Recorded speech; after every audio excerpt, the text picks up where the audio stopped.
I think you can find success in a loss.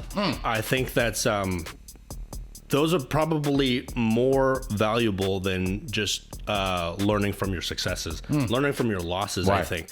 I think success is kind of a confirmation of what you were trying to do. But a lot of times I think what we do is, we win and we're like, okay, I did it, right? I set out to do what I wanted to do, and I did it, and that's it, right? And I'm like, okay, well, let's do it again. Let's just keep doing it again. But you don't do the reach back and you're like, okay, why did I win? What set me up to win and so forth? Versus you lose, right? I mean, I know you probably are the same way as me. I mean, you're thinking about like, what happened? Why didn't this go the way I wanted it to, right? And you will break it down by every element and like, okay, was it this? Was it my mentality? Was it my physical? What was going on? Welcome to the Hate to Lose podcast. I'm your host, Christian John Bradley, and here we talk to people who hate to lose more than we love to win. And today I have a very special guest, Daryl Akutagawa. He is one of the most competitive guys I know. We met at CrossFit, and I just love the way that he works. He has a great story to tell, and we're going to learn a lot about what it means to be competitive, how to approach preparation, and just how to live a life of victory in general. So, welcome, Daryl. Thank you so much for having me. It's a real honor. I've never done an interview before, so this is a new experience for me, and I really appreciate you having me here. Of course. Awesome. So we met at the same CrossFit gym. We did, yes. So we work out together. Right. One thing I love about you in terms of how you work, man, is that like no shortcuts. Right. Full reps. Right. Full extensions. Right. And even when like time runs out, if you didn't complete it, you feel like you got to complete it. I do. I feel like, because that's what I showed up for, right? Yes. I feel the same thing about you. I could tell like right when we met each other and we partnered up for the first time, that like this guy was built different, and I knew that I needed to show up because for one thing, I don't want to let myself down, but I also don't want to let you down as well, right? Because we're feeding off of each other for the workout. Yeah. And you actually, your performance and your drive and all that stuff that makes me feel like I need to at least match your energy so that we can make each other better and stuff like that. So I know that if I show up on a Saturday and you're there and we're probably going to partner up, I need to bring my stuff. So it's all about, man. But get me emotional over here. I think we're lucky because our gym has a lot of natural born competitors and all that stuff. But every once in a while you can kind of tell, okay, this guy is a little different. And you can tell.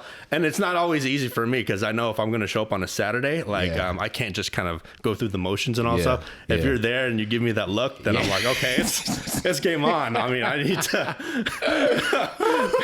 better show up. Man, that's great, man. That's great, bro. So this is awesome, man. Like it means a lot, bro. Of course. Also, it's an honor to work with you as well. So, speaking about like, just mention the competitor you are. So, like, talk to me about your upbringing. What was that like? What kind of environment did you grow up in? Yeah, definitely. So I grew up in a small town about an hour and a half north of here called Moore Park. I was a real quiet kid, pretty shy, kind of timid and all that stuff. And that was always just kind of my nature, which probably led to, I did experience some bullying when I was young. When I was like, even beginning in preschool, I have very vague memories of like during recess and stuff like that, being afraid of some of the other students in the class. And instead of playing during recess, I'd go and hide behind like the sandbox and just hang out there the whole time, just kind of waiting for recess to end. Because, usually when you're at recess, the kids are kind of out there having fun and all that stuff. And you're not really protected by the teachers during that time. So I felt like I was kind of vulnerable during that time. So recess wasn't a good time for me. That kind of also led to more bullying, like in elementary school and all that stuff. So I was always, I always had like this nervous type of energy with me and stuff like that. I was never like really relaxed. And I think my parents recognized that. So I think they thought that they needed to expose me to something that would help build up my confidence. So they enrolled me in martial arts when I was 5 years old, actually. And I think just kind of going out there, trying something new, learning something and then kind of realizing that, there are things that I can do on my own and so forth. I think that kind of probably laid the groundwork for my mentality as it kind of developed throughout the years and so forth. Right. So yeah, martial arts has always been a kind of a big thing for me. I remember my dad saying that he always felt that was probably one of the best things he did as a parent for me, was to enroll me in that and give me that type of exposure and so forth. Got it. Because that led to a lot of other things. And so in preschool, when you're bullied, I'm asking this because I was also bullied as well. Oh, okay. I was also bullied. Wow. Why were you bullied? I think, it was such a long time ago. Who knows what was going through in my mind as a 5-year-old? For all I know, maybe it was all perception and so forth. Maybe just getting picked on and so forth. Like I said, I was always like a sensitive kid. So, who knows? Maybe I misinterpreted things and stuff like that. Even the smallest things as a kid, a kid shoves another kid or something like that.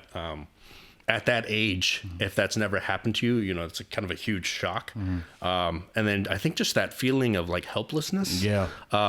That's probably bullying. I think is mostly a mental thing rather than a physical thing, right? Yeah. Once you get into someone's head and then make them question themselves, that's what the biggest effects of bullying, I think, are, right? So if you're not used to that or you don't recognize that, especially as a 5-year-old, you just kind of want to stay away from it and run away from it. And that's just kind of the safest thing to do. Yeah. So from that point in time, you're also mentioning that you were like experiencing some different like challenges and health and stuff like that in terms of what's going on. So talk to me about that. Like where were you in that process? When did that start? Right. I think teachers, no matter what type of form it is, like with your school teacher, a martial arts teacher, a coach and stuff like that, a lot of times, I think they do now realize what kind of an effect and impact it can have on a kid. So I think starting off in martial arts, for a martial arts instructor to teach young kids like that, they're not just a karate teacher. They're also, almost like a mentor.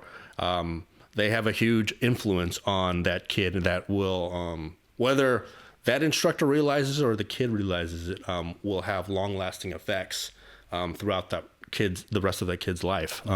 So I think just like learning something, getting that positive reinforcement, that encouragement from my martial arts instructor saying, hey, you're doing a great job, Daryl. Keep up the good work. I like that you're doing this and so forth. You're saying the right things to that kid. That kid is going to start believing in himself. Yeah. And that is going to like flourish into a whole bunch of other things, not just for the martial arts, but like, hey, I'm trying this thing and I'm being told that I'm doing well at it. Yeah. Maybe if I keep working at it, I could become even better. And not only just in that, I'm like, hey, maybe that can be applied to other stuff too, schoolwork and so forth. Being not always having to feel like I have to be afraid and stuff like that. And this speaks directly to one of my brothers who was on here as well. He said his dad had a quote, and it's, confidence gives rise to competence, and competence more confidence. Okay. And he says, so like basically said, when you have confidence, you're able to do something, you do it, and then it compounds to give you more confidence to do something else. Exactly. And so like sounds like that was it's a force multiplier. Force multiplier. And so from the time martial arts, like when did you see like your internal man like being built up? Like what was that process like from you going into being bullied and having a very like timid, so way like when did you feel like you were breaking out of that? Right. I think it's one of those things because I did martial arts for such a long time, from the time I was 5 years old until I think I was 16. So it was a pretty long journey. Most of that was Taekwondo. So I think it almost happens without you realizing while it's happening. So I think the way that it's structured too, the whole belt system and testing and all that stuff, those are almost like mile markers to kind of let you know, okay, what I'm doing and the performance level that I'm doing it at, I'm doing it the right way because I'm advancing, right? So that gives you a little bit more confidence. Having rank in a martial arts studio and stuff like that, that lets you know that, okay, I am gaining experience and so forth, and I am kind of climbing the ladder. And ultimately, you know, everyone wants to become a black belt and so forth, but at least you can kind of see, okay, I'm making my way through this journey. The old traditional belt system in martial arts, they didn't actually have belts. They all started off as white belts, and that was just to wear that just to keep their pants up, right?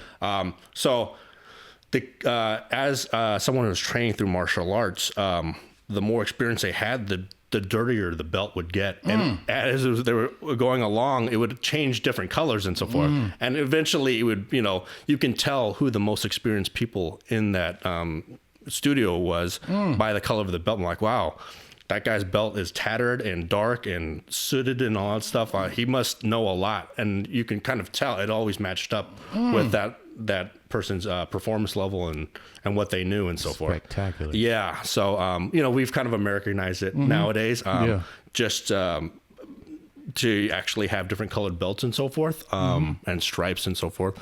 But the concept is kind of the same. Like, you know, you look at a black belt or a red belt and so forth. I'm like, okay, that's someone that has a lot of training, knows what they're doing, and they're performing at that level and so forth. And it gives you know, kind of goals and stuff like that. Hey, I would love to be that someday. Absolutely. Yeah. So it's all kind of the mental part of it. So, Spectacular. Yeah. It means you get into the game. When I played football, we would like make fun of people who had clean jerseys. Oh, really? Okay. same thing. It's like the same thing. It's like, you know that you're in the game, putting in work. Right. When you have a dirty jersey, when it's at the end of the game, it's like, okay, like, yo, the person's on the sideline the whole thing, talking and stuff like that. But you know, when you it is like the residue of the work was seen. Right. That's just saying. Oh, exactly. My gosh, residue of work was seen. So interesting. What residue did you see? So like you said that it happened like a gradual process. So what did you see the residue of Taekwondo do to like your confidence from like when you started until like, you know, until you ended? Right. That's a really good question because I remember early on, like I had said that, you know, I've always been shy and timid and so forth. It was almost debilitating. I can remember, and it's kind of embarrassing, but up until probably late elementary school, maybe middle school, I had this like really weird discomfort, like looking at people in their eyes when I talked to them. It was almost like a disability. And I remember when I first signed up for the Taekwondo school that I ended up doing most of my martial arts training at, when I met the instructor, you know, he wanted to sit down with each student and kind of understand, well, why do you want to learn martial arts, and make sure it was a good fit and so forth. While I was sitting there and he was asking me questions, I couldn't look him in the eye while he was talking to me. And he didn't bring that up. But looking back, I remember that now. And, you know, as a kid, no matter what age you are, you know, you're kind of sensitive and stuff. So I almost appreciate that he didn't like bring that up to me as a kid, because I would become super self-conscious and then maybe have second thoughts about joining the martial arts studio and so forth. But I remember just getting into that training environment and then understanding, okay, this is how it works, this is how we operate and so forth. I think that just naturally I started making eye contact with people when I spoke with them and all that stuff. And then that whole journey was almost like cradle to grave, because by the time I finished martial arts, part of the training is learning how to teach. And they've always said that you've never mastered anything unless you know how to teach someone how to do that. You can know all the martial arts in the world, but unless you're able to teach that and pass that knowledge along to someone else, you haven't actually mastered it. So I was very appreciative that was part of the curriculum and so forth. And it was all, whether it was by design or not, it's all like kind of built into that. Also, once you become a certain rank at that martial arts studio we were at, you become addressed as sir. And then if you make black belt, it almost is hand in hand with like my military career and so forth. There's certain customs and courtesies. Anytime a black belt enters the studio, they call the room and everyone faces the front and they bow to the black belt, and then everyone carries on and so forth. You ever made the black belt? Yes, second degree. Wow. So hold on. My goodness. Yeah, I got it. So you never master something until you can teach it. Right. Absolutely. That's a huge nugget right there. But so the time that you made black belt, what did it, and you walked into a room, like, I want you to take me back to the moment where once you were timid to look people in the eye, you know, you have people bowing when you walk into a room as a sign of respect. What did that feel like? I mean, it was cool. It's a cool thing, right? Because you're kind of like recognized for like what you've achieved and so forth. I think going back to what you were mentioning before, like that turning point where I felt like I've become like an adult, almost like for most of my martial arts career, you know, I was still a young kid and so forth. So I was always in the kind of the kids class. Once I became a teenager, though, my instructor said, "Hey, I think you're at the point now where you need to start training with the adults, right?" So I think I started doing that maybe around 13 years old or so forth. And when I'm training with adults, you know, I'm a 13-year-old, I'm training side by side with people that are in their 20s, 30s, 40s, and 50s and so forth. So it's kind of like a whole different world, right? Like training, you know, it's one thing to train next to people that are your peers, but when you're training against full-grown adults, it's a whole different league, right? It's like JV versus varsity and so forth. So one of the turning points for me was when I had to test for one of my red belts. I had to test with full-grown adults. These guys they had kids and stuff, right? And they were like in their 40s and stuff. And I mean, this was an honor to me. I didn't maybe see it at the time because I was so young, but they looked at me as a peer because we were the same rank. So they, out of respect to me, they did not hold back. So part of the testing was free sparring, right? And that was one of the first times I had to do 3-on-1 free sparring. And those guys, they agreed beforehand, like, okay, if they didn't respect me, they would treat me as a kid, right? But before the test, they all, I guess, huddled up and like, hey, this guy is the same rank as us, and we respect him enough to treat him as our peer. So we're not going to hold back on this guy. And I was not... I learned real quick to adjust to that because it was like unleashing dogs on a 3-legged cat. Like we started free sparring, you know, 3 full-grown adults, and they did not hold back. I mean, I was getting thrown into walls. We almost broke the mirrors on the walls and so forth. They were whooping some ass. Great. Yeah. So. And it was shocking. I mean, I think it was shocking my parents because they were watching the test and they're like, "Oh my God, my poor kid," right? But I needed that, right? And that's when I felt like, okay, I belong now. I'm a part of you guys now. And it's because you, ironically, showed me the respect of trying to whoop my ass. Yeah. Right. You didn't treat me as a kid anymore, right? I'm like, and after I passed that test, I'm like, I really earned this, right? Because I wasn't just kind of going through the motions. With, you know, a bunch of kids, you know, going, you know, doing some techniques and stuff. Yeah. That's, man. So I say often, well, that wasn't spectacular, but I say often, competition is the ultimate sign of respect. Right. Exactly. Like, if I am going against somebody that it's just like letting me walk all over them and stuff like that, like I don't feel like they really respect me. They're not giving me their best. Right. It's like it's like it's such a disservice to someone when we're in competition. It's an arena to grow and to learn about yourself. And they're like, yo, like I'm gonna hold back to make you feel like it's false confidence. Oh my goodness. Right. So you felt like you belonged by being in the environment, even though they're putting it on you. Yeah, exactly. Spectacular. Exactly. And I think, you know, it was a huge growing thing for me. I think other people, when they see that, they're like, okay, we've seen this guy, you know, he's taken it and so forth. And then they're like, okay, it almost breeds more respect amongst everyone else and stuff like that too. Because I mean, other people can tell, right? Like, okay, if I was just testing and they kind of took it easy on me, and they're like, okay, well, Daryl, you know, he did what he needed to do and all that stuff. All right, he checked the boxes and stuff, and then he got his belt and stuff. I'm like, okay.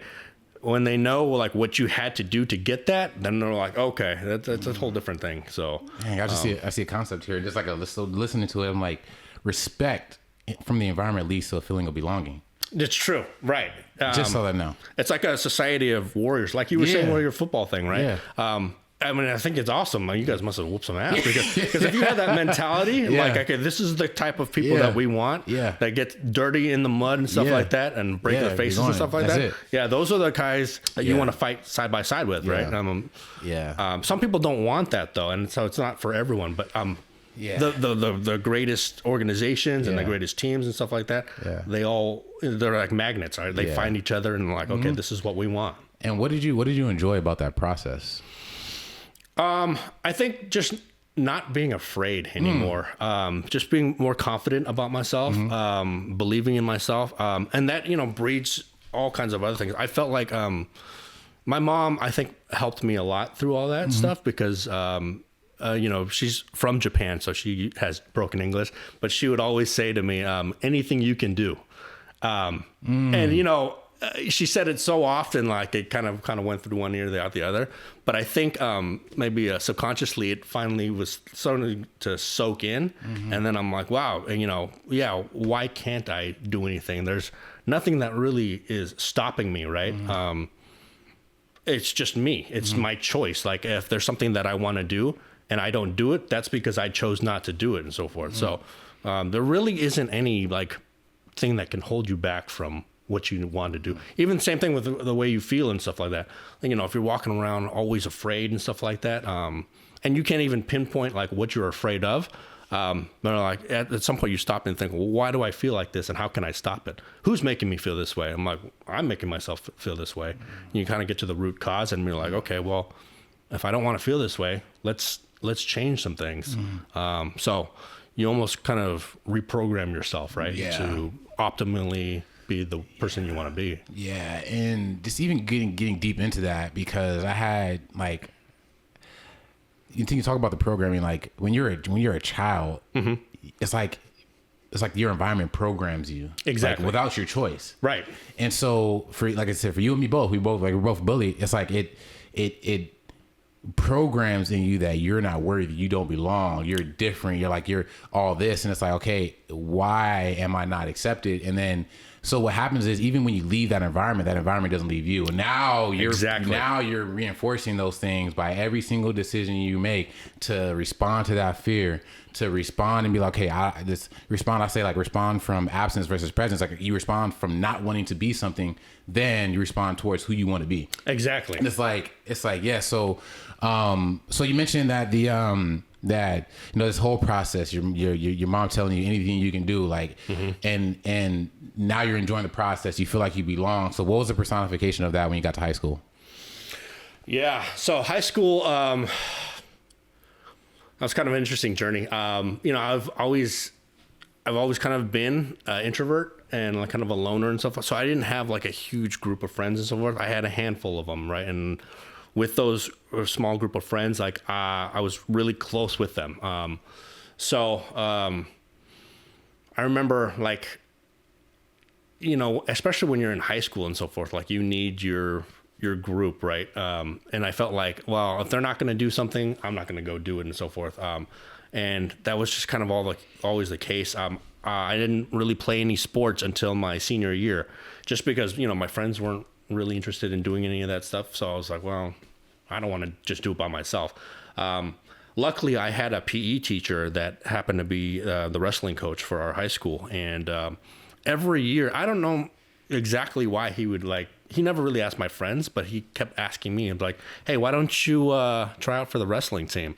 And I was like, wrestling team? I'm like, I don't want to do that, right? And then he kept asking me year after year. And I never really understood wgoing finally my senior year, he's like, hey, I've been asking you every year, this is your last chance, right? And this is, you're going to graduate after this year. So if you want to do wrestling, now's your chance.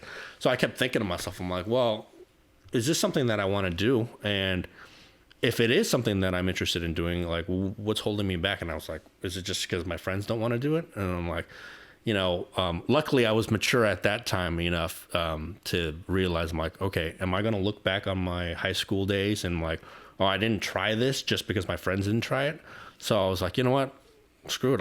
I'll do it. I've done martial arts. And so that's where that plays in, right? Had I not done martial arts before, which, is a individual type of activity and sport and stuff, I probably wouldn't have tried wrestling, right?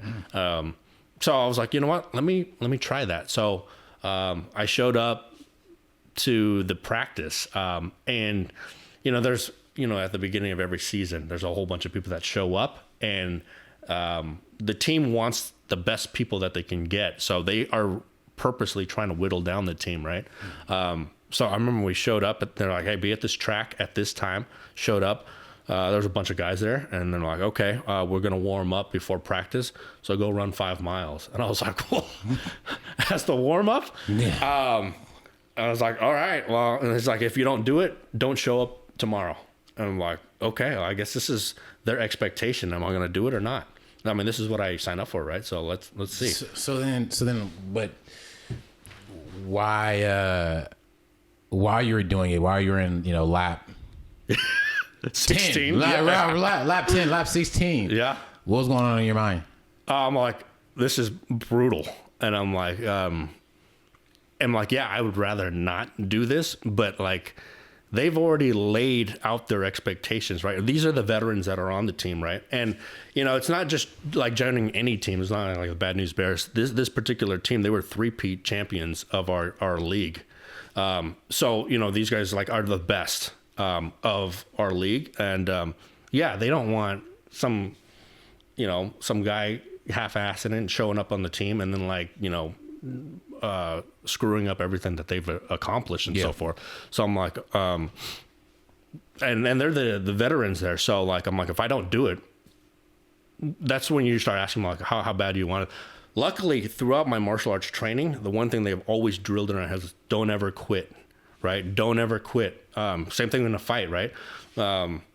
Just human nature, like fight or flight kicks in. Some people just want to curl up in a fetal position and hope that the beatings end. That doesn't happen, right? I'm like, once you start fighting, that's when you die. I mean, that you've given yourself up. It's just once you start fighting, that's when you die. It happens in nature as well, right? Like, if there's a hunter and a prey, once the prey gives up and just lets go and like decides not to fight anymore or try anymore, you're dead, right? I mean, it's a law of nature. My goodness. It's a law of nature. So you say Taekwondo taught you don't ever quit. Right. So what did quitting and losing like mean to you? What did that look like to you, when you're on lap 16? Yeah. Questioning the entire thing. Right. What did that look like? At that point, it was like almost not an option, right? Because I already knew if you do that, don't show up tomorrow. And like, okay, your whole interest in wrestling, you never even got to experience it because you couldn't even jump the first hurdle, right? And these are prerequisites, right? These are expectations just to step foot into the ring, right? I mean, so I'm like, okay, I mean, if you're gonna commit to something, I think that's where competition comes in, right? The first thing that has to enter your mind is, do you care about this? I mean, because if you don't care about it, then you're not going to compete, right? You don't want to try. Why put any effort or energy into something that you don't care about? So I was like, you know what? Yeah, I do care about this. Why did you care about it? I felt like, part of it was a challenge, right? And also, the thing with martial arts is a lot of the training is from a distance, right? I remember getting into like just wrestling matches with people just for fun and stuff like that. And I remember that was a whole different arena where like I felt completely helpless. Like even with all the martial arts training that I had, when a lot of times fights, you end up on the ground. I had no training on what to do if the fight got to the ground, right? I mean, yeah, I can throw a punch, I can throw a kick, I can jump and stuff like that. But once you're rolling around on the ground, like face to face like that, I felt completely helpless. I'm like, so that was almost like a new fear that was unlocked. I was like, wow, even with everything that I know and stuff like that, I don't know that. So if I get into a situation like that, which most of the time, I think, I don't remember the statistics are, but like in a fight, the majority of the time it'll end up on the ground. If that happens, then I'm like, okay, well then what do I do, right? So, doing the whole wrestling thing, even though I just did it for 1 year, that unlocked a whole level of confidence within me. I'm like, okay, now I feel like I'm prepared to defend myself at a distance and if I'm in close and so forth. And just a whole nother thing is the one thing I love about high school sports is sometimes that's the only time in your life you'll ever be able to experience something like that, right? Something like football, right? I mean, what are the chances as a full-grown adult unless you're in the NFL or something like that, or playing a league, that you're ever going to be able to put the pads on and play football again, right? High school gives you that opportunity. Same thing with wrestling. I can't just grab someone off the street and start wrestling them, right? That gives you an opportunity, and it puts you in it's organized sports, a competitive environment. And that's one of those things where you get to actually learn who you are, right? Because something like wrestling and martial arts, that's an individual sport, you versus one other person, especially wrestling. It's a battle of wills. Same thing with CrossFit. I think that's probably why you gravitate to that as well, right? You get to a point where you start questioning, like, can I do this, right? Yeah. And you put yourself to the test. There are very few things in life that give you the opportunity to kind of learn that about yourself and realize and grow and so forth. So I think that's probably what kind of drew me to it. I mean, it was hard, and it was, it was humbling too, because, I felt like I'm really proficient in martial arts, but when you don't know how to wrestle, yeah, that's a reality check. My goodness. So yeah. It's a battle of wills. Right. Yeah. That's take me deeper into that. Oh man. The very interesting thing about wrestling is because you're not actually striking someone, it's all just a technique and strength, right? So when you lock up with someone, where you learn the most is when you're in a position of where you're not at an advantage, you're at a disadvantage. Like you're trying just not to get pinned. You're on all fours and so forth, and this guy is trying to break you down and flip you and get you in a hold, and you just trying to prevent them from doing that. Like it takes a whole different gear to shift into, to be like, okay, what do I need to do? And you're constantly thinking, okay, what do I need to do to get out of this position of vulnerability and so forth? And at the same time, you're fighting and stuff. So you're thinking and fighting and all that stuff, and it's tough. That's where you learn who you are, and you also learn who that other person against you is, right? Because then it comes down to who wants this more, right?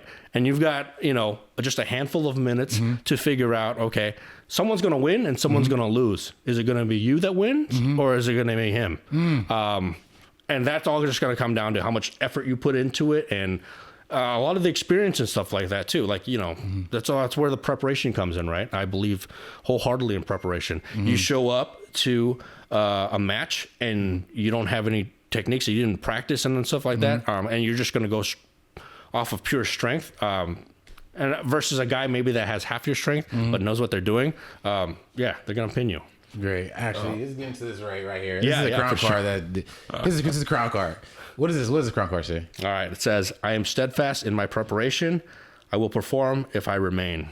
When I pulled this card and you were kind of giving me the deck, I'm like, this kind of like really popped out at me, because preparation, for me, is like everything, right?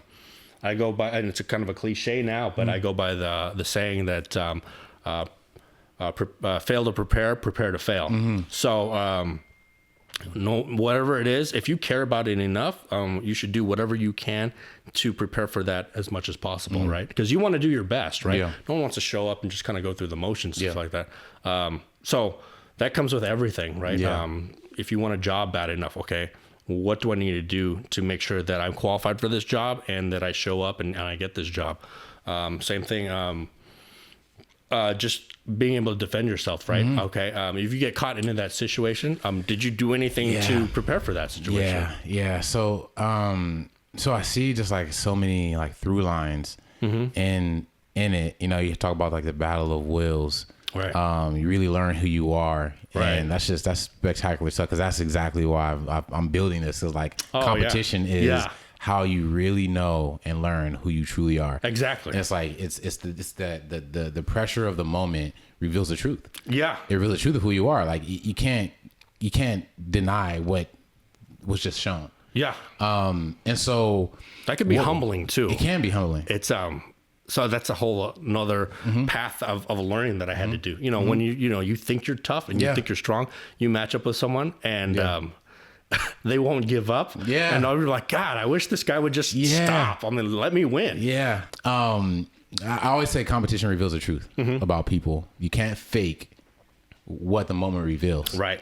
And I'll also say this is that what's not inside of you can't come out. Right. So when people say that's not who I am, it's not possible. Like, because if it's not, it wouldn't have came out. Yeah, that's true. And so, what was the process like for you? What was coming out of you as you started, wrestling, and then you got into your matches? What was that process like? Right. So I think like going back to the whole preparation thing, I think when you get into situations where like you're really testing yourself, for me at least, a technique that I use is I think back, I'm like, okay, have I ever experienced this before? And what did I do to get to this point? A lot of times I think, I'm like, I've done all the training and all the practices and all that stuff. So I know that I can do this, and I've done it before. So, don't let this like scare you off. Like you can do this. And that's where, that's why they always say, I think in the military, a lot of times, remember your training. There's a reason why we put you through all of this. Because when you are put to the test and, you have to see if you actually come up and perform, you can perform because you have the tools and the knowledge to get you through this. So, something just came to me. Yeah. Oh man. It's just this one phrase is that when you're on a journey to accomplishment, success, get into the mountaintop, your preparation should eliminate. Meaning this, your coach and the team, the wrestling team, said that they're trying to eliminate people through that preparation process. Right. If a person is not a part of a team, though, preparation should still eliminate stuff. It should eliminate the fears. It should eliminate the inadequacy. Exactly. It should eliminate a weakness, whatever that is, and so preparation should eliminate when you're on a path to actually, accomplish something. And that's just great. It's great, fantastic stuff. So you talked about, when it was time for you to actually start wrestling, getting into the games, into the matches and stuff like that. Right. What was that process like? I mean, it was intimidating. So one of the things about our team was we had a lot. I wrestled at the 152 level. We had a lot of people on our team that weighed in that weight class. So we can only put up one person per tournament at that weight class to wrestle at. We had so many people at 152. The next level was like 160, and then like 171. We had a lot of people in those weight classes. So the next weight class that was open that we didn't have anyone competing at was 180. And, they're like, okay, well, Akutagawa, if you want to wrestle in this tournament, you've got to wrestle at 180s. I was sitting here at 152. And, a lot of people, it maybe doesn't sound like a big difference in weight, but when it comes to wrestling, boxing, all kinds of martial arts, weight class, that's the reason why they have weight classes, because it's a stark difference, even just for like a handful of pounds. Yeah. So, I mean, that was a whole part of that whole mental fortification process as well, because when I step into the on the mat with someone that's over 20 pounds heavier than me, even if I've prepared for it, like once you lock up, that's when you're like, okay, this is the difference, right? 152, 180. I'm still gonna do whatever I can to beat this guy, give it my all and stuff like that. But that's when like reality sets in. I'm like, wow, this dude is at a shredded 180, and I'm at my 152. This is where the power difference is. So you just have to find other ways of winning. Yeah, I mean, he's probably going to be stronger than you, but maybe I'm faster than him. You have to exploit those things and find a way to win, right? Because it doesn't matter. At the end of the match, I'm like, okay, I end up losing and he ends up winning and stuff like that. And not everyone's going to be like, oh, well, it's because he was a lot heavier than me. That doesn't fly for me, right? I stepped on the mat to win. So, it just so happened he happened to be heavier than me, but that doesn't change what my whole objective was. You just gotta have to kind of take that in. So throughout my whole wrestling career, and I only did it for 1 year. I think I only won maybe 2 matches the whole time. But that doesn't make me regret it at all. I look back and I'm like, okay, even though I only won maybe 2 times, do I wish I didn't do it at all? I'm like, no, because I think that probably certain things that I know that fed into how I am today, and other ways that I probably it just happened, subconsciously. It's part of my DNA now. Yeah. To be able to fight and stuff like that. I look back onto those days. Yeah. And when things are tough, I'm like, I've been through tougher. One thing that always stays in my head, we did this during practice, is that we called them Ironmen. So you have to wrestle against a group of 4 guys. One guy wrestles the first guy. They wrestle for, I think, about 2 or 3 minutes. After the 2 or 3 minutes, the next guy comes in, and you have to wrestle that guy, and that guy's fresh, right? You have to wrestle him for 3 minutes, and then they switch out the third guy. So you're wrestling 3 guys that are fresh, one right after another, and it's not. You're like, oh my God, this is terrible, right? But it's stuff like that prepares you for when you step on the mat, and you need that conditioning.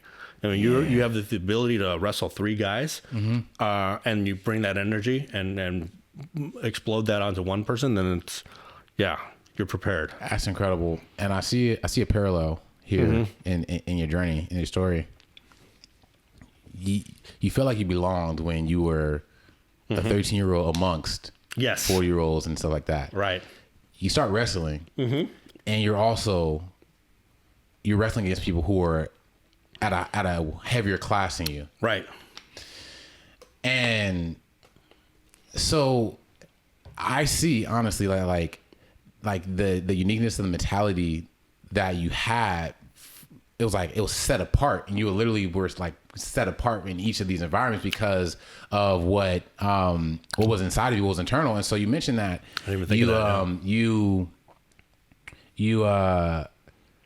You only won like two matches.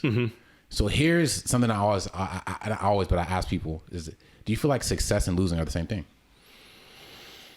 I think you can find success in a loss. I think that's those are probably more valuable than just learning from your successes, learning from your losses. Right.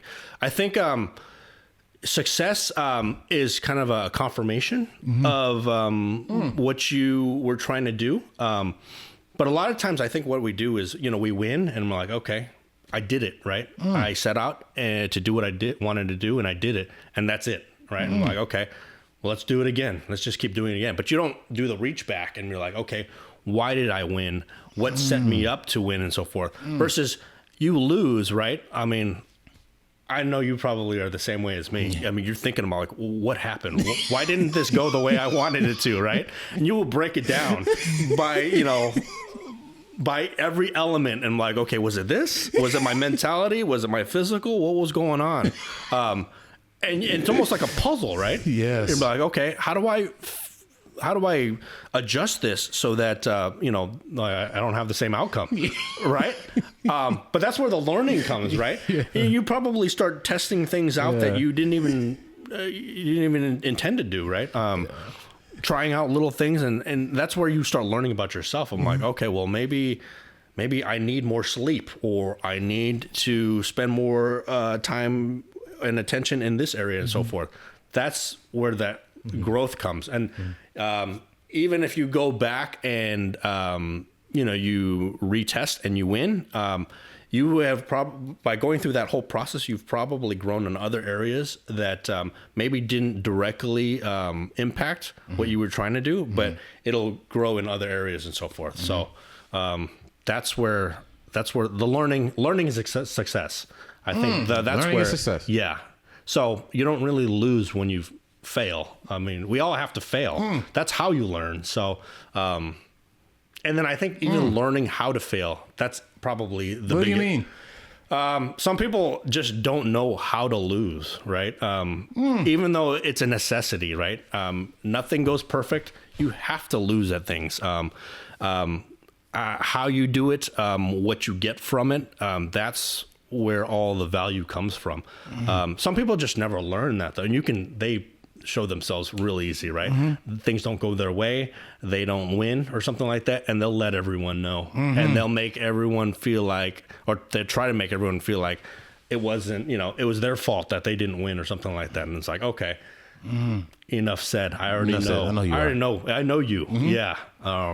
So how do you lose? Like, what does that mean? Like, well, you got to learn how to lose. How does one lose? If you completely lose and you don't get anything out of it, I mean, that's just, it goes back to giving up, right? That's why I feel like if you don't try it and learn something from it, and you just, walk away, and you're like, you know what, this wasn't fair or whatever, you almost give up on yourself, then you've lost. Giving up on self is losing. Exactly. Wow. And no one can do that for you. You do that yourself. So it's all a matter of approach and so forth. And that's where you build that mentality. All right. And then that mentality you mentioned, how has that mentality changed, altered, adjusted when you joined the military? Actually, how'd that come about in the first place? Right. Yeah. So military, growing up, I never gave two thoughts about joining the military and all that stuff. I didn't know too much about it. I didn't really have anyone in my family. I did have, my dad had a couple of uncles that fought in World War II, but I never even met them. So that wasn't really part of our lifestyle or anything like that. But I had a friend in high school that joined Air Force ROTC at UCLA. And I had always looked up to him. He's kind of a mentor to me. And I remember running into him one summer, and his head was all shaved and all that stuff, and he looked different, a lot more confident. He was always kind of a stud, so but there was just a little something different about him. And I remember talking to him real quick and catching up, and it's like, I'm doing Air Force ROTC. It's been great and so forth. If you're interested in it, and this guy was 2 years older than me, it's like, if you're interested in it, why don't you just stop by and just check it out. No commitment or anything like that. Just see what we're about and see if that's something that interests you. And I was like, well, okay. If it was anyone but him, I probably would have just been like, whatever. But I was like, I look up to this guy and I wanted to be like this guy. So I'm like, let me go just check it out. So I went down there one afternoon on a Friday. They did the leadership laboratory. That's when they come up into formation and they do their drills and so forth. One thing that struck me right off the bat, right when I walked up, I didn't know any of these guys, right? But I was taken aback about how welcoming and how nice they were. I'm like, hey, how's it going? I'm so-and-so. What's your name? And I'm like, are you just here to check it out? And like, which was completely different than whatever preconceptions I had about the military. I'm like, oh, these guys are, they're hard asses and stuff like that. And then you want to prove it to you, and they're super intimidating and all that stuff. So I was like, oh, okay, wow, these guys are pretty cool right off the bat. And I kind of saw what they were doing. Now I can't, I'm a little bit biased. And so this is Air Force training, right? This is an Army training. I mean, they may have a whole different approach to it, but they treated, everyone got treated with respect. They talked to each other like they were human beings and stuff like that. Everyone was learning. They appreciated what they were doing while they were there. And I'm like, oh, this is pretty cool. So, I ended up showing up the next week, and then they were like, "Yeah, you're back. It's good to see you," and all that stuff.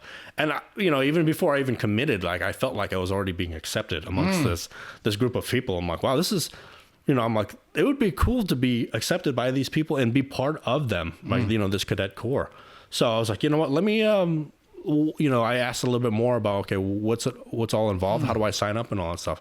And they said, yeah, just show up. We'll give you a uniform. This is what we do, and this is the schedule and so forth. So I was like, okay, well, still no commitment or anything like that. I'm like, let me try it out. And it was a little tougher for me because I was a crosstown student. I was going to junior college at the time. And this is at UCLA. So, I had to drive like an hour and a half every time to do that. Which, as I was sitting in traffic and so forth, I kept asking, like, oh, is this worth it? Do I want to keep doing it? I'm like, yeah, this is worth it. Why is it worth it? At first, it was just being around these guys and stuff like that and kind of learning all this stuff and being exposed to it. But as the training progresses and they start teaching you what they're about and who they're looking for, it became a lot more important to me. And this sounds like propaganda, probably a little cheesy, but I got to a point where I felt like I needed to do something to, I was born here, but I felt like I needed to do something to earn my citizenship here. Not just, cause, you know, and I, you know, growing up, I never really thought of myself as a patriot or anything like that, but, and maybe the propaganda worked, the, you know, the Kool-Aid, worked. But, I have a lot more appreciation for, where we live and, you know, what we're founded upon and so forth. So, I felt like I needed to do something. I needed to serve. I needed to play my part in earning being an American. And I don't fault anyone that doesn't serve or doesn't do some sort of public service or anything. It's not for everyone and so forth. This is more of a personal thing for me. And that I think that helped me, you know, through some of the tougher times in the military and stuff like that. When you start thinking, well, why am I doing this? I mean, this stuff seems kind of dumb. And like, I'm like, oh, okay, well, it's more than that. It's more than just whatever I'm doing at that moment or my day-to-day job and stuff like that. Okay, I'm serving my country, and that's important to me, and that's still important to me. So I'm going to do it, and I'm going to put emphasis and importance to it. So that's great. You mentioned like what kept you going back is the environment that made you feel like you belonged before you became a member of the military. Yes. That's so important when it comes to people trying to figure out what they want to do, where they belong, like, and what journey they're on, is to feel like they belong somewhere before they're actually like a part of it. That's something that my church says, actually. Oh, okay. And so you went through that, you know, you're getting embraced.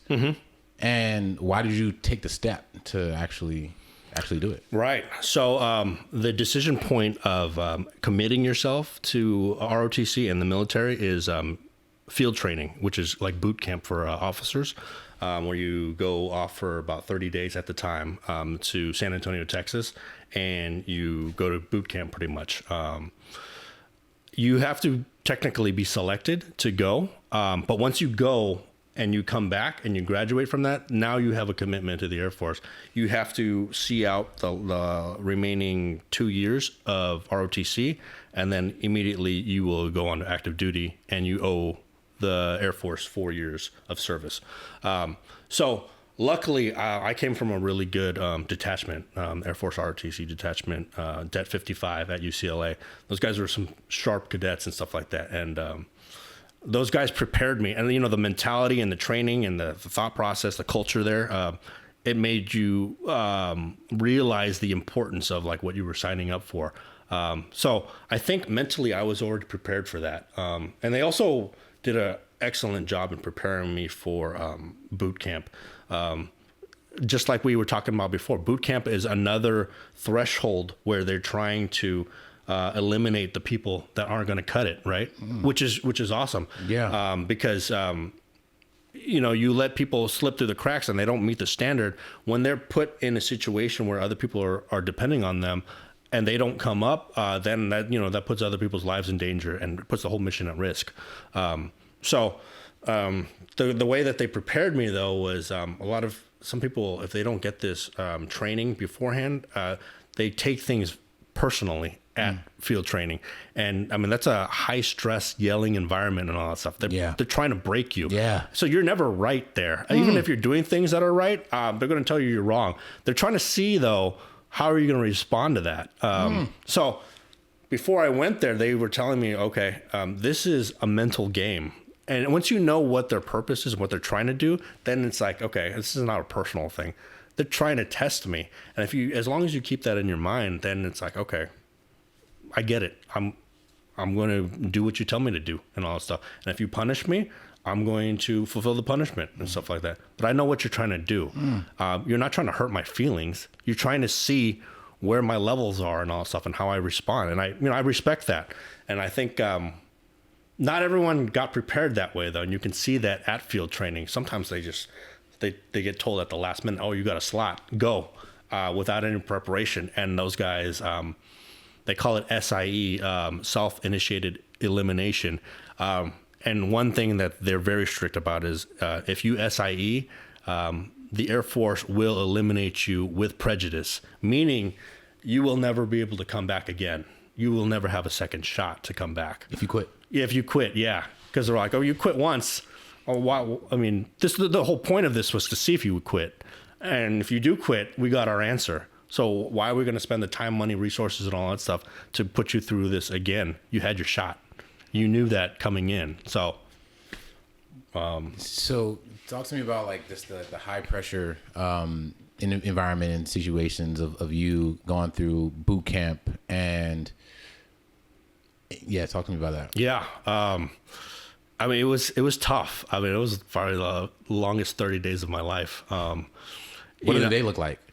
The other cadets? Yeah, like what did the day look like when you were at boot camp? The day. So it started off stressful.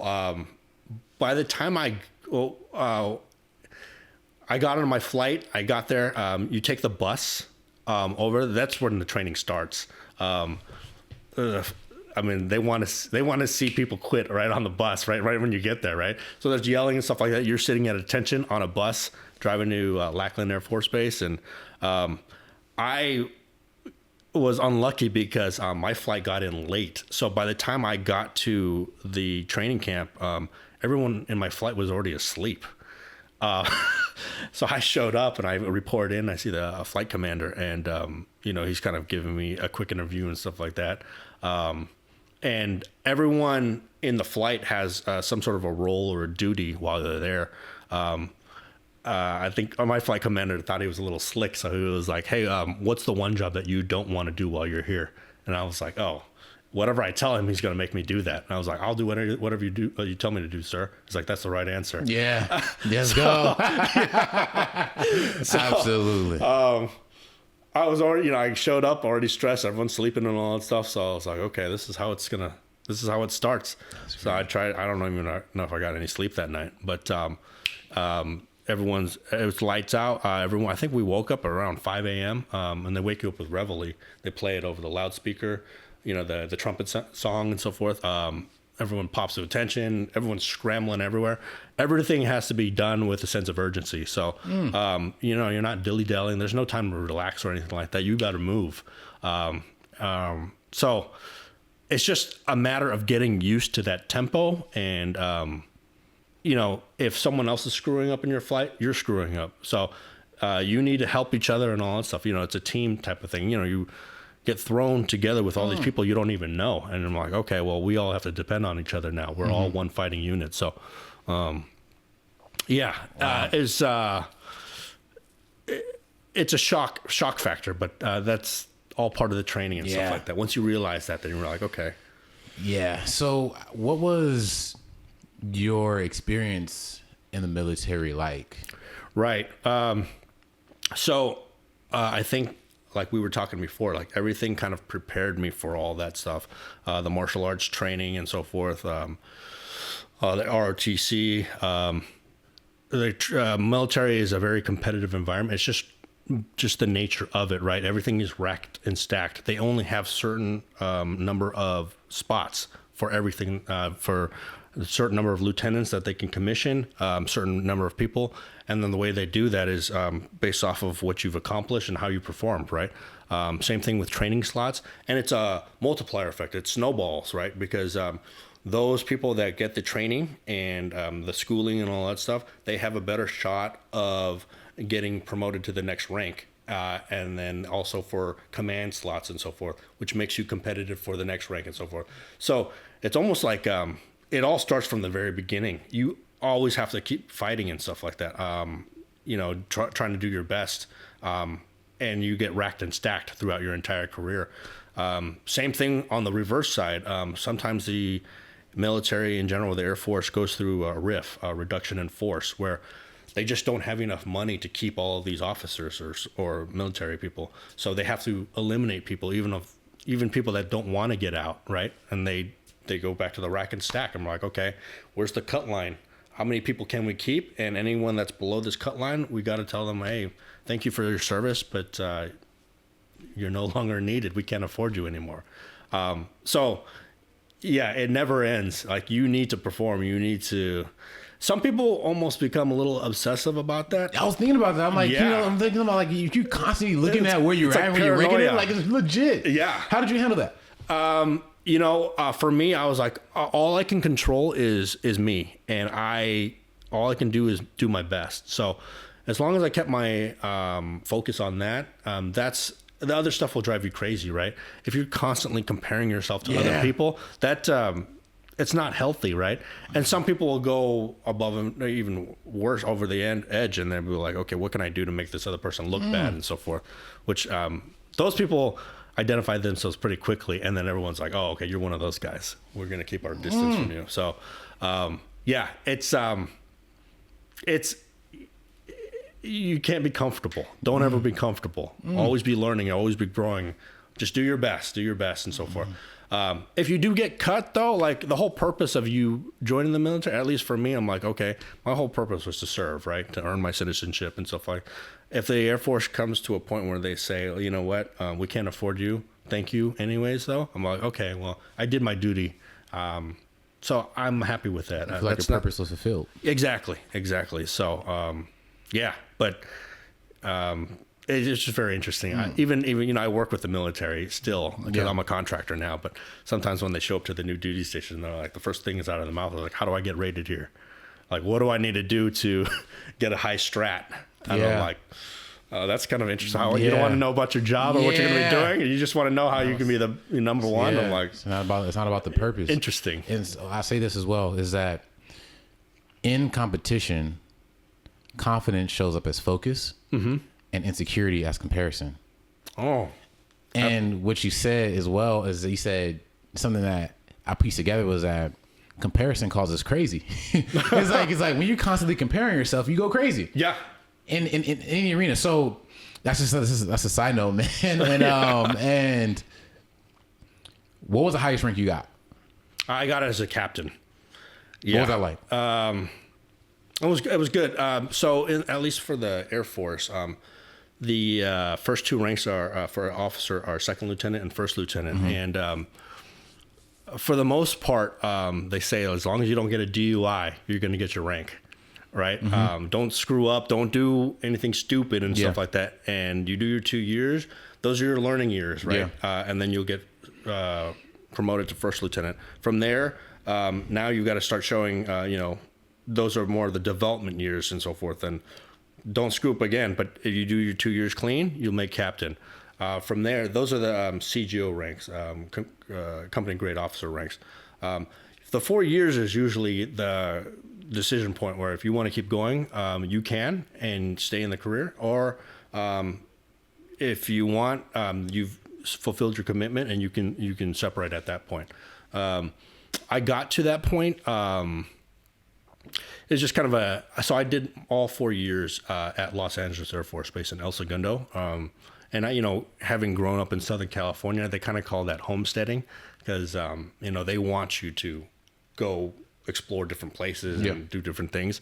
My family's here and so forth. So I was like, I was lucky too, because, just like everything else, you have to compete to go where you want to go. Yeah. So you have what's called a dream sheet, and you put down all the bases that you want to go and the rank that you want to go them, and your career fields as well. So I chose contracting, which is my career field, and I chose Los Angeles Air Force Base. Interestingly enough, not too many people want to come to LA Air Force Base, which is interesting. I think one, there's cost of living, but also maybe it's TV or the movies and stuff. A lot of people don't think LA is a safe place. So they're like, I'm going to stay away from there. Wow. Yeah. So I got lucky because, I kind of grew up here, so I already know what it is. It's like, so I got my first choice. When I got to my 4-year point, there's a headquarters in San Antonio that does all of the career path type of stuff. They choose your assignments, but they get input from you. I got an opportunity to work for a different agency actually across the street, the NRO, National Reconnaissance Office, which is a whole different agency. And it was a good opportunity because I could get my warrant in contracting there. So I kind of told them that. I'm like, hey, they're offering a slot for me to go over there. It's a top secret program as well. It'd be great for my career. Can I do it? And they said, this is kind of an old school mentality back then, but they were like, you know what? You've already spent 4 years at LA. Your next assignment can't be in California. And I was like, what? I was like, why? And they're like, well, you have to go to a different state. And I was like, why? This is a great opportunity for me. And they're like, no, it's, so I think they tried to compromise with me or make me happy. And they offered me, Hawaii, Hickam, which sounds like, a dream job and stuff for, the timing at that time. It was just kind of I was in a relationship at the time. And my girlfriend at the time said, if you take that assignment in Hawaii, we're done. And I was like, okay. And, How'd you go about that thought process though? I mean, it was tough. I'm, growing up with that never quit mentality. Yeah. I felt like, okay, it was putting a couple of things at odds, right? Yeah. I'm like, okay, do I quit my career or do I quit this relationship, right? And how'd you reconcile it? By nature, I'm a people pleaser, and I've never, they have movies about this, like Family Man and stuff like that, where the guy chooses the career over the girl, and it never plays out right. Yeah. So maybe it was Hollywood that planted that in my head. I'm like, okay, well, I'm going to choose the girl then. So in the Air Force, if they give you your next assignment and you choose not to take it, your career is over. And like, okay, that's it, you're done. So by not accepting that Hawaii assignment, I was pretty much, that was it. I was done with the Air Force. What was that like? That was tough because, it was a tough decision because I felt like there was still more that I could give to the Air Force. But on the flip side, I was like, okay, I've done my commitment and I served my country and I fulfilled my purpose of joining the military. So, I was like, there's a lot of fear though, right? Because, the military is a very structured environment and they tell you, what to do, how to do it and all that stuff. I'm like, what do I do next? I felt like I was kind of like built as a widget and I know how to do this specific job. Now I got to go be thrown out in the public and get a real job. I mean, I always had this weird fear in the back of my head. Like if I went to a company and they said, oh, well, what'd you do for the last 4 years? And I showed them and told them, they'd be like, what is that? That's not useful to anyone. Interesting. So interesting. It just so happened though that that relationship that I was in at the time, she worked at a mortgage company, and I was like, well, maybe I should try doing that. I was getting my master's degree at the time, so looking back, it all worked out because that gave me the flexibility because I could set my own hours to study and take tests and so forth. So I don't regret it. It's just one of those butterfly effects that you look back and you're like, hey, if I did this, I wonder where my path would have ended up. But I think about that also. So I want to try to sum this up and have one other question. Yeah. Your life is spectacular. And I see this like so many there's so many parallels, and I'm gonna do my best to piece them together in a cohesive way.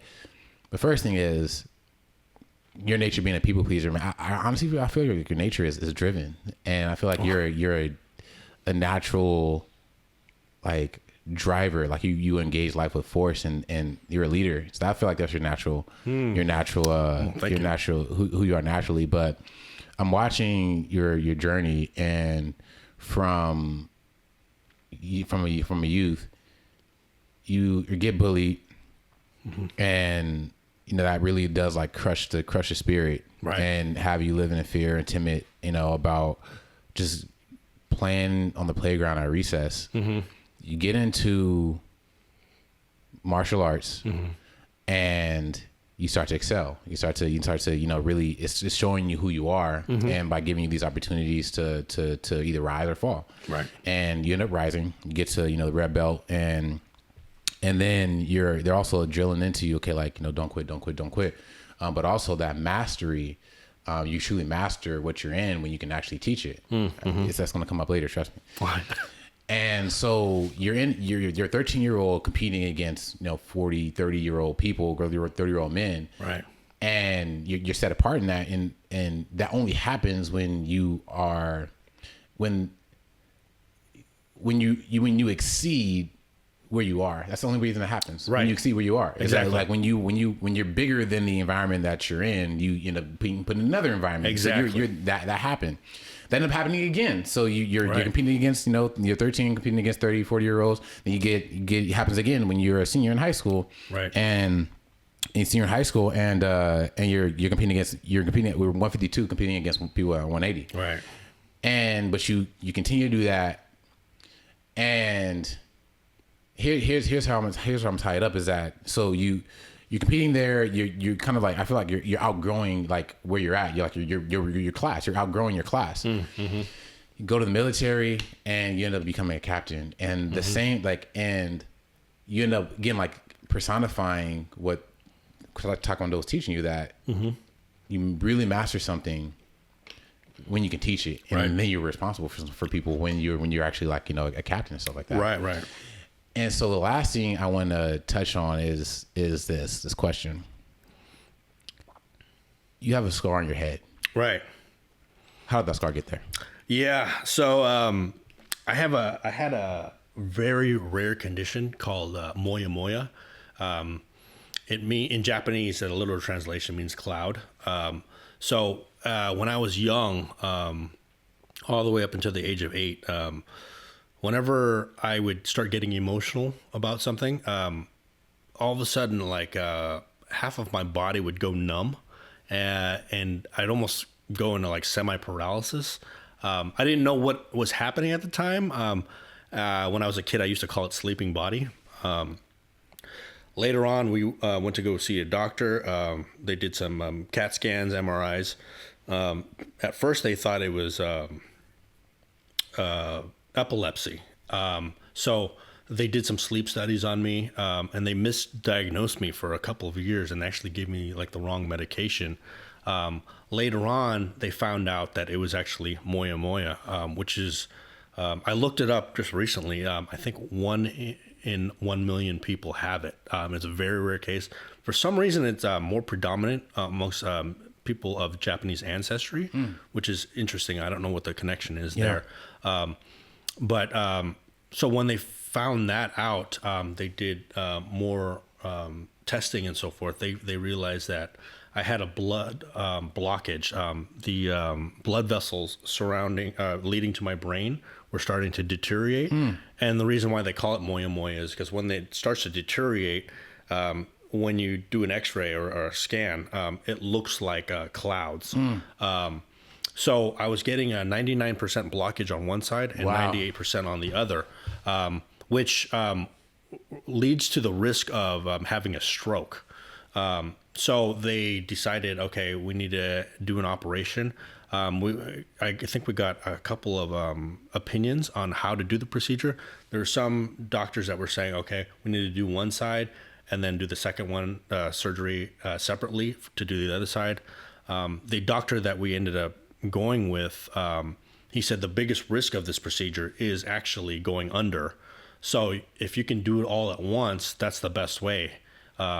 So I think we ended up doing that. So they rerouted the blood vessels surrounding the skull, and then they re-led them into the brain.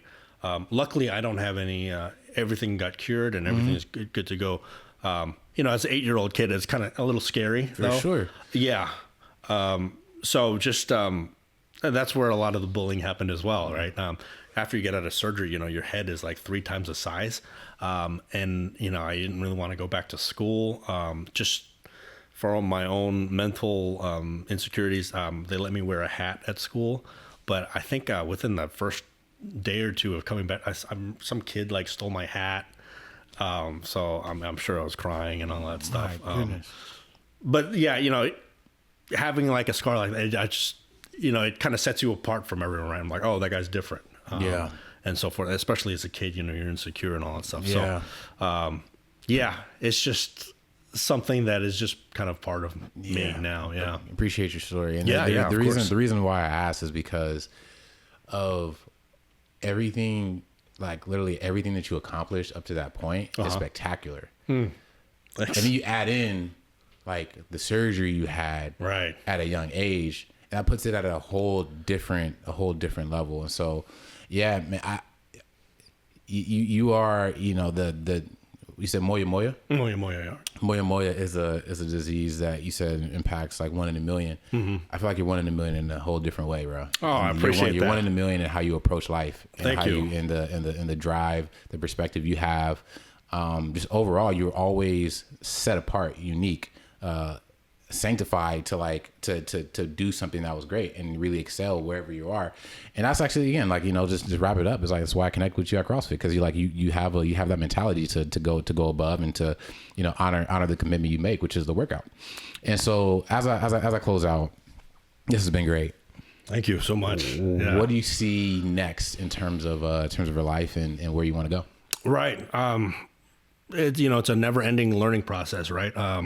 For me, one of the challenges I'm coming up against now is just kind of getting older and so forth, and kind of being a competitor and having that mindset, like growing up and stuff, and not being able to do what you used to do at the same level as you used to. It's a little humbling and so forth. So I'm still kind of adjusting to that, and finding, you know, maybe a different way of adapting and so forth, and still being able to do things that I'm not as young as I used to be, but, you know, maybe there's other ways that I can still reach my goals and my objectives and so forth. So it's just another puzzle that I've got to solve. That's great. There you have it. Daryl Akutagawa. Thank you so much. This guy's spectacular. Real honor. Awesome. From the Christian John Bradley, or from the Hate to Lose podcast, I'm your host, Christian John Bradley. We'll see you next week.